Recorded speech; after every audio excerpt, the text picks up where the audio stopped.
सरफरोशी की तमन्ना अब हमारे दिल में है, देखना है जोर कितना बाजुए कातिल में है। शहीद भगत सिंह, जिन्हें 23 मार्च 1931 को 23 वर्ष 5 महीने 23 दिन की अल्पायु में ब्रिटिश सरकार द्वारा सुखदेव राजगुरु के साथ फांसी की सजा सुना दी गई थी। अगर भगत सिंह चाहते तो माफी मांगकर सजा से बच सकते थे, लेकिन मातृभूमि के इस सच्चे सपूत ने कभी झुकना नहीं सीखा था। दोस्तों, वे कहते हैं जिंदगी तो अपने दम पर जी जाती है, दूसरों के कंधों पर तो जनाजे उठते हैं। भगत सिंह की विचारधारा महात्मा गांधी से बिल्कुल ही अलग थी। उनका मानना था कि हमें आज़ाद होना है तो ईंट का जवाब पत्थर से ही देना होगा। वो कहते थे कि जब शक्ति का दुरुपयोग हो तो वह हिंसा बन जाती है, और जब इसका प्रयोग सही कार्य के लिए हो तो वह न्याय का एक रूप बन जाती है। दोस्तों, उन्होंने लिखा है, मेरे सीने में जो जख्म है वे सब फूलों के गुच्छे हैं। हम तो पागल हैं, हम पागल ही अच्छे हैं। दोस्तों, भगत सिंह का जन्म 27 सितंबर 1907 को पंजाब में हुआ था। भगत सिंह का जन्म एक सिख परिवार में हुआ था। भगत सिंह का जब जन्म हुआ तो उनके पिता सरदार किशन सिंह, चाचा अजीत सिंह व स्वर्ण सिंह अंग्रेजों के खिलाफ खड़े होने के कारण जेल में बंद थे।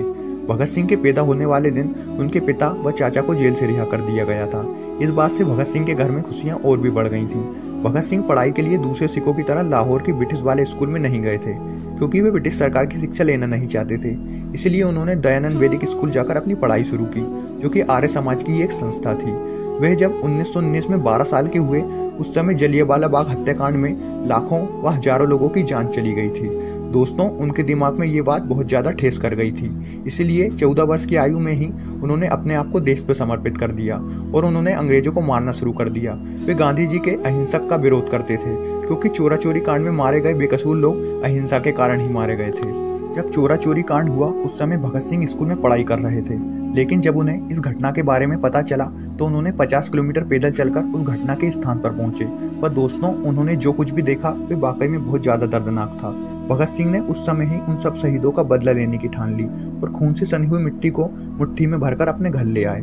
उसके बाद से ही भगत सिंह ने युवाओं को इकट्ठा करना शुरू कर दिया और एक अभियान की शुरुआत की। इसका मुख्य उद्देश्य था ईंट का जवाब पत्थर से देकर ब्रिटिश राज्य को समाप्त करना। युवाओं पर भगत सिंह का गहरा प्रभाव पड़ रहा था और देखते ही देखते उन्होंने विशाल सेना खड़ी कर ली थी।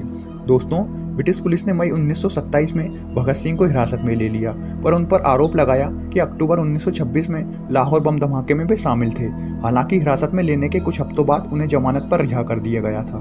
दोस्तों, ब्रिटिश सरकार एक नया बिल लेके आई जो कि मजदूरों के खिलाफ था, क्योंकि उन्हें भारतीय मजदूरों से कोई लेना देना तो था नहीं, इसलिए वे उनकी परेशानियों को भी नहीं समझते थे। भगत सिंह, चंद्रशेखर आजाद व उनके साथियों को यह बिल बिल्कुल भी पसंद नहीं था।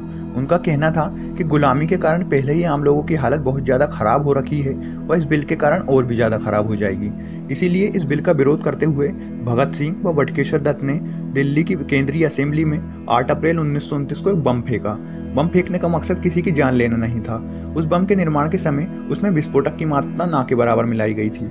उनका मकसद केवल बम की आवाज़ से ब्रिटिश लोगों को डराना था, ताकि वे बिल पास न करें।